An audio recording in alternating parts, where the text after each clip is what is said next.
Hello, everybody. Welcome back to the NBA Front Office Show, and welcome back, Keith Smith. So happy to see you here, buddy.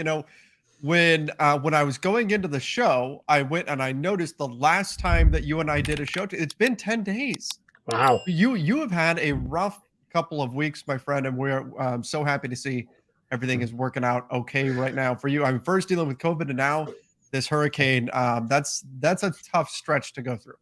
Yeah, I would not recommend COVID to anyone, obviously. And then I would really not recommend following it up with a hurricane right on the backside of it. So it was not the most fun couple weeks I've ever had in my life, but hey, we're okay. Everyone in the family is healthy and safe, and that's the important thing. And obviously, all of our thoughts are with everybody through Ian. It's just been so destructive here in Florida. Even friends of ours here in Central Florida had a lot of damage and things like that. So we're thankfully no one we know was injured or anything like that. So we're very happy to hear that. But I know that's not the same for a lot of the states. So thoughts with everybody on that one. Yeah, absolutely. It's been absolutely devastating. The images that have been coming out of Florida, the video footage has been. It's there. Did you see the video of the shark swimming down the I street? did. Like what? Yeah. What is happening? You've got a shark swimming down the street. Like the destruction is unbelievable, and then you've got sharks swimming around. This sounds like something out of one of those crazy disaster movies. Yeah, here in Central Florida, we've had so much rain over the course of the month of September that already all of our lakes and rivers and retention ponds were already pretty high to begin with. And there's kind of a saying in Florida that is, anything bigger than a puddle, probably it's safe to assume has alligators in it. And there's just alligators everywhere right now because they're all these ponds and lakes and rivers all overflowed. So they're just, in places where normally alligators aren't. So it's just another thing a lot of people are dealing with. But just a couple miles down the road from us, there's this road that kind of bisects two lakes, and it was completely washed out and flooded out today. So just kind of stuff people are going through right now. And we've got good friends of ours who had some flooding in their house. For a friend of ours lives in Kissimmee, Florida, which is kind of on the other side of Disney from where we live. They had about 2 feet of water in the first floor of their house. So just scary stuff. So we're hoping for the best for everybody. Yeah. Hopefully, everybody is able to stay safe there in Florida. Meanwhile, we've got much less important things to talk about today. We've got NBA basketball to get into. Preseason kicks off tomorrow. Super early. I don't know. Have your plans changed? You talked about maybe trying to catch the early morning game with Yeah, it the was Golden State Warriors. I was only going to have to get up slightly earlier than usual because I'm normally up so I could take my daughter to school, but she doesn't have school because they canceled school for the rest of the week. So we'll just kind of see how it goes. If the dogs get me up and I'm up, I'll watch it live. Otherwise, I'm recording it. I put it on the DVR to record, so I'll catch up on it a little bit later in the day. And then we get that's Warriors Wizards from Japan, and then we got Clippers playing a team from Israel. I'm not going to attempt to pronounce it because I'll just butcher it and I'll be insulting. But they are playing in the evening at, I believe it's 10 o'clock Eastern. So we already unfortunately heard none of the Clippers guys we really want to see on the court. Right. None of them are going to play. Which is not a surprise at all. For preseason, this is pretty normal and something we should expect to hear around the league. That, hey, first game of preseason, player X, Y, and Z are not going to participate. So yeah, I exactly. would expect to hear even more of that. But yeah, I mean, we've been itching for NBA basketball, so you get that none of the Clippers' main guys are playing, and you're like, oh, come on. But Yeah. whatever, they'll be in action sooner rather than later. Yeah, and we're getting all these snippets right from practices Yep. now, and seeing Kawhi take guys baseline for swooping reverse layups and the like, and Everybody supposedly looks Bumbo great looked on good. every Yep, team right now. absolutely. Yeah, I said we didn't have a chance to talk about media day together, but I said one of the things I always want to see come out of media day is I just want to see one player be like, yeah, I gained like 20 pounds of fat this summer. I didn't do anything. And I've always wanted to see one coach be like, player X doesn't look very good. I don't know if he's going to cut it. So, You got to go to the eventually NFL, we'll the get there, Leonard Fournette right? story for Yeah, that. exactly. You don't see that in Yeah, the something NBA. like that. Yeah, no, we don't see that very often. It's what's the joke, right? 10 to 15 pounds of muscle. Yep. Everybody 10 to 15 pounds of muscle. They're in the best shape of their lives. They've added different tools to Yep. their skill set, all that kind of stuff. and then the season starts, and a lot of that kind of gets washed Yeah. away. It's like political promises, Keith. Only means so much. That's it. Something like that. All right. Let's first thing off the bat, I hate to go negative initially, and I guess this isn't too negative, but TJ Warren to be assessed in November.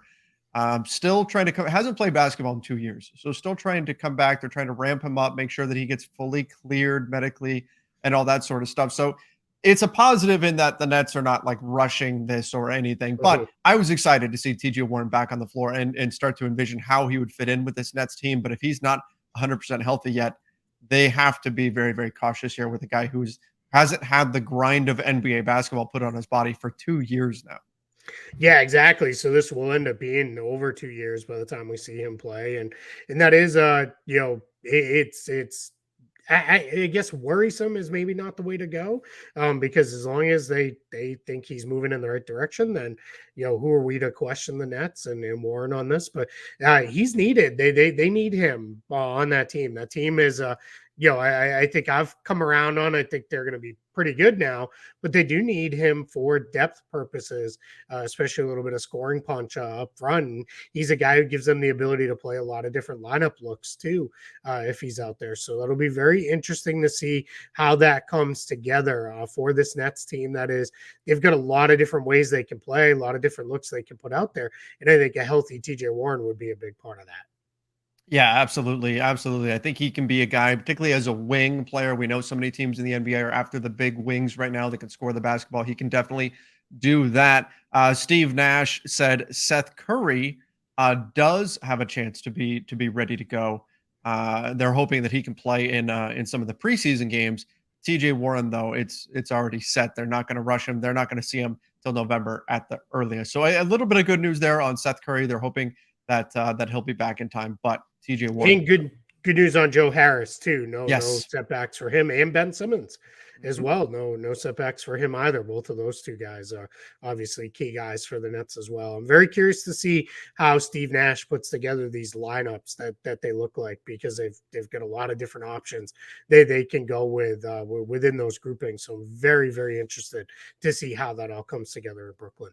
Yeah, and this is tough too when you've got a guy like TJ Warren, when you've got Seth Curry, who's at least it's looking optimistic, but still a little iffy. For Steve Nash, it could mean going through your training camp one way, and then those guys come back, and you have to make an adjustment almost immediately in the season. So that's something we'll have to keep an eye on in terms of how they reintegrate players like that into their rotation. But I do think that he's got to find the right combination there. Speaking of injuries, we were a bit shocked yesterday when Anthony Davis revealed that he had an unreported wrist injury last season. Just somehow nobody found out about. It happened in January, and he said he could not follow through on his shot. Now, I mentioned on our show on Lakers Nation that if Anthony Davis really couldn't follow through at all, someone would have noticed that. Yeah. Someone would have noticed that in his shot. But he did say that every time he tried to do a complete follow through on his shot, he felt pain. Lakers fans looking at that saying, well, bro, you're getting two takes. Essentially, of course he was injured. It was Anthony Davis because that's what he does. But then you're also getting the take of, well, okay, maybe therefore that's a reason why he shot so poorly last season. We'll see what ends up happening with it, but it sounds like he is 100% now. Yeah, I mean, this is, I don't like to ever doubt a player when they tell us that something was bothering them. I Mhm. don't, I know everybody instantly goes to it's the cynicism in the world today of, obviously, yeah, that's what was going on. Right. Maybe it was. I mean, one of the things I've seen out there is how do you explain the poor shooting in a lot of other years then too, as far as being a jump shooter. So, I think there's a lot of people who look at it and say, hey, the year you shot at best and the time you absolutely shot best was in the bubble in a very different, weird environment. But yeah, I mean, it's not like Anthony Davis is a bad basketball player either. He's not clearly not the guy he looked like last year if he's healthy and ready to go. So yeah, I mean, it's one of those things where I think we're starting to stack together things with the Lakers where if this isn't like last year and this isn't, this isn't, then they should be a really good team. It's just how many of those things are what they are and how many of those things were a 1 year anomaly. Exactly. Yeah. That's going to be the question, and we'll find out when they get onto the floor and can prove it. Because really, that's Anthony Davis and pretty much every other player out there. They can say I'm in great shape. I'm fully healthy. Mhm. My jump shot is clicking, all these things. It doesn't mean anything unless they can show it on the floor. Exactly. It's just like you said at the start on media day, right? Everybody's in the best shape of their lives. Everybody feels great. Well, I don't really care how you feel. I mean, it's nice that you feel good in late September and early October. I really care how you feel in, April, May. That's when I really care how you're feeling if you're a team with the goals like what the Lakers have. Yeah, absolutely. Absolutely. All right. Let's get into, I guess this is positive. Lonzo Ball. Ron Gutterman and I talked about him a bit yesterday. And Lonzo, we heard some of the things he was saying about just daily life, not just playing basketball, but daily life. It was not good to hear in terms of how his knees are really impacting his day-to-day life. But he did have surgery. It was successful surgery. I can't think of any situations though where we've heard unsuccessful surgery, but he did have successful surgery on his knees, and there is optimism that he will return sometime this season. We've been talking yesterday. There was a little bit of a buzz out there that maybe he wouldn't be back this season. Sounds like the Bulls are expecting him to be back at some point, and they absolutely need him. They need him out there on the floor, but they've got to find a way to get him healthy. That's been a challenge for essentially his entire career. Yeah, a lot of guard depth in Chicago. They've got Ayo Dosunmu, who had a Mm. huge rookie season, very unexpected out of a second rounder. They've got Kobe White, who still can do some stuff as a scorer. And then they added Goran Dragic this offseason. So they should be covered if they need it. Plus, you have Zach LaVine and DeMar DeRozan, who aren't point guards, but they do a lot of ball handling and playmaking in those spots. I do think, though, their ceiling is considerably higher with a healthy Lonzo Ball running the show. The questions that I'm worried about is one is I worry when there's optimism he'll play this season. I mean, that's I would hope that's a guarantee that he's going to Right. play this season, but we'll see. But then the other thing I thought Billy Donovan really put it well, the Bulls head coach, when he said, hey, until he can be out here doing the things pain free that were causing him pain last year, I don't really know what to say or think about any of this. So I think basically they're moving forward with he's not really a part of our plans on the court right now. And if we get him back at some point, we get him back and off we go. But yeah, very kind of interesting with this. I know you talked about it while I was down and out, but like Robert Williams had to have subsequent knee Yeah. surgery as well for the Celtics. And now what all we're hearing out of the Celtics is now they lengthened the timeline 8 to 12 weeks instead of the 4 to 6 that was originally reported.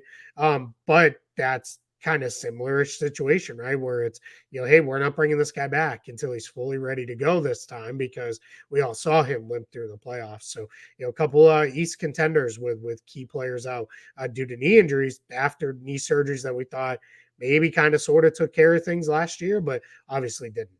Yeah. Yeah, absolutely. I mean, Lonzo's injury was January of last year, MCL injury, and now here he is. But there's an expectation that he's going to be out a few months. This is according to Shams Mm. Charania, and they believe that what they did addressed the issue. That this is the surgery that he just had will fix the problem that he was continuing to have, and then he'll be good in a few months. So who knows? Maybe what December, maybe we see Lonzo Ball, Sure. but we'll see. It depends on how he progresses from here. Yeah, and you would hope, right? Like you said, this is something he's kind of always been beset by injuries throughout the course of his career. So we're just hopeful that he's able to make it through. We've got Josh Primo with an MCL sprain. Did someone forget to turn injuries off this year? We Right, I tell them know. every year, Already turn starting, off yeah. injuries. It's already starting. Josh Primo, MCL sprain currently, but that's something that he should be able to come back from. That's not going to send him into surgery or anything like that, but still, it comes with the territory in sports. But you hate seeing injuries happen already in this league. We haven't even started playing yet. Yeah, and second Spurs guy down, Keldon Johnson are already out there saying both of them should be ready for the start of the regular season. I don't know if you talked about it, but did you see Pop's quote at at About media not day. betting on them? Yeah, no one Yes. should go to Vegas and bet on them to win the title. That was a very convenient way of Pop saying like, "Hey, we're tanking," and it is Right. what it is. So I didn't look to see, did that move their line at I all? didn't. I didn't I should notice have looked. either. I've been a little tied up over You've the been a little last few busy. days, Yeah. but yeah, it's but yeah, I did think that was kind of funny, that he said that. No, that was his comment on that. But yeah, I mean, it just, when you're a young rebuilding team, the last thing you want to see is, your young players be the guys who are going down with injuries. And obviously Josh Primo is a guy who's going to have a pretty long leash, chance to really explore and do some things out on the court this year. And, hopefully, this sprained MCL, he gets over it and he's ready to go in a few weeks at the start of the regular season, but we'll see. I love that Pop is at that point where he's such a revered status across the NBA that he can say whatever he wants. Yeah. Yeah, Like, they doesn't asked him, care. "What keeps you coming back year after year?" And he said, "The paycheck." Paycheck, I yeah. mean, he can just be, like, brutally honest, and Yeah. everybody, and part of it is it's kind of the persona that he's developed. It's Sure. Pop being Pop, right? But it's still just so it's fun. It's a fun little treat in the NBA whenever you get Pop making these kind of comments. It's just you always get these great sound bites from him, and it just reminds you how fun this league really is. Yeah, without a doubt. I mean, he's the best, right? Yeah. It's just, and good for them too for basically owning and saying, "Hey, we're gonna, we are rebuilding. This is what it is, and we're going through it." So, it's I would rather that than teams selling false hope here at the beginning of the season of, hey, we maybe we will compete and all these kind of Right. things. We didn't put on the show outline. Did you guys talk about Jonathan Isaac at We all did here? not.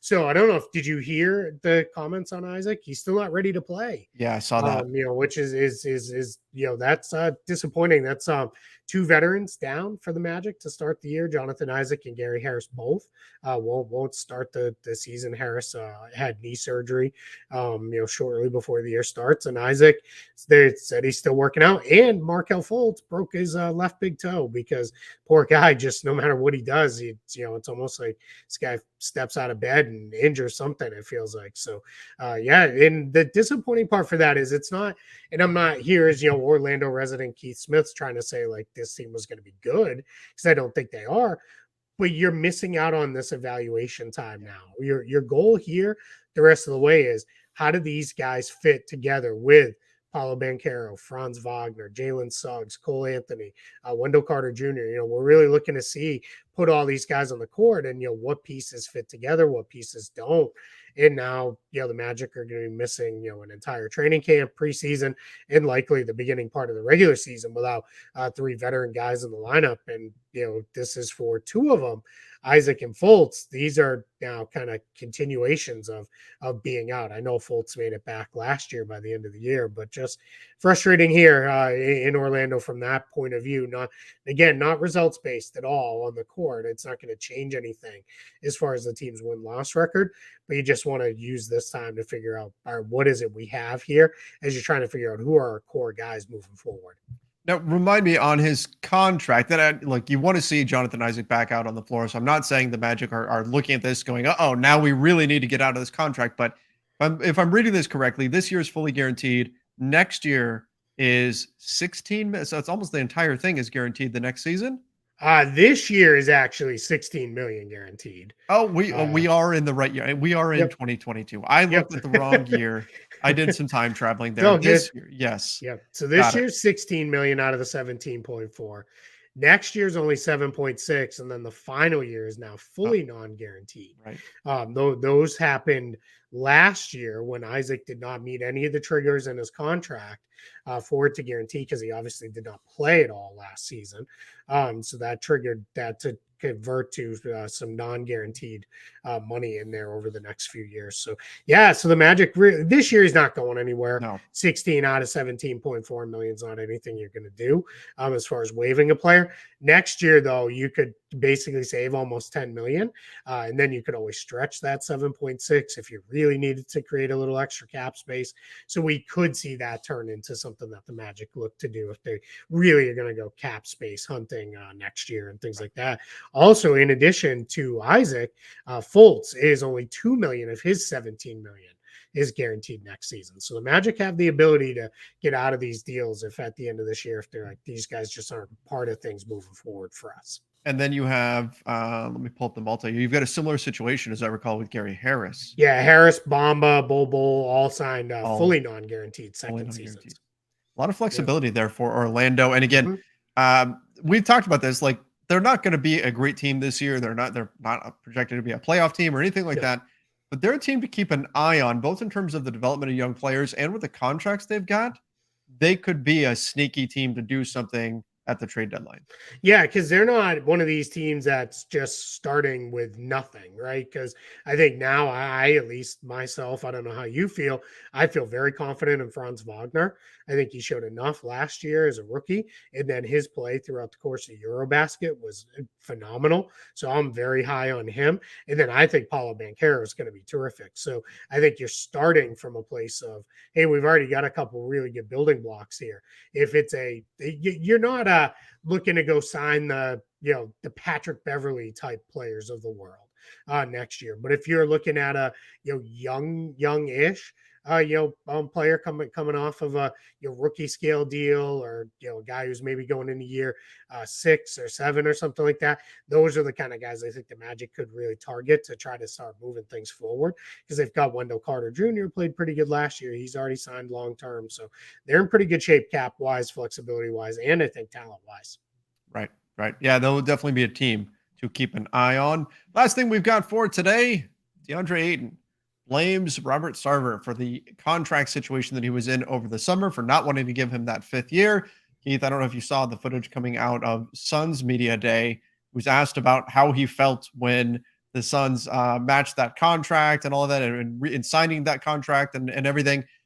He didn't seem like a guy that was super happy. And look, there was one response. So I don't want to read into it too much, but it also would make some sense if maybe there's a little bit of animosity there still. And then, of course, we had the news yesterday that Ron and I talked about, that Monty Williams said that he and DeAndre Ayton, they haven't spoken since last season, since the Game 7 benching and all of that.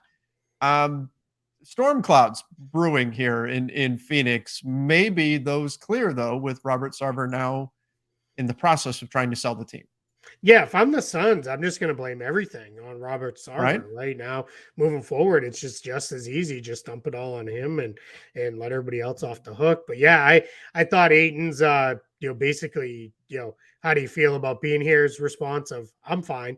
Yeah. Anybody who's been in any form of long-term relationship knows when you get the "I'm fine" or "it's fine" from your partner, it's anything but, right. It's you know that's more dangerous than them just telling you what's wrong in the first You place. sound like you're speaking from experience there.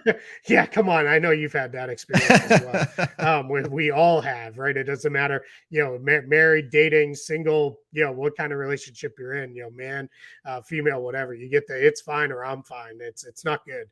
It's anything but. But yeah, I do think Ayton is probably being very truthful here. I think Sarver was the one who was very like, let's hold on the 5th year. Let's hold on this. Let's hold on that, and those kind of things. And Phoenix has the potential to be a great team. They have the potential to win the championship. They also have the potential for everything to kind of go sideways on them.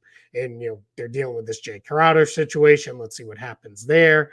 That's one that could drag into the season here, because thing I think is getting a little overlooked here is we're really only a couple weeks from the season starting. We're about 2.5 weeks out. So it's not like it's the NFL where training camp and preseason is a month, right? We're only a couple weeks out from this all getting cranked up here. So yeah, I think we want to be a little cautious on this one with the Suns. I'd be, it's one of those where I don't need to fully see it to believe it, but I do want to see them on the court playing well for a period of a month or so before I'm like, all right, I guess everything is smoothed over and off we go, and I can trust them again.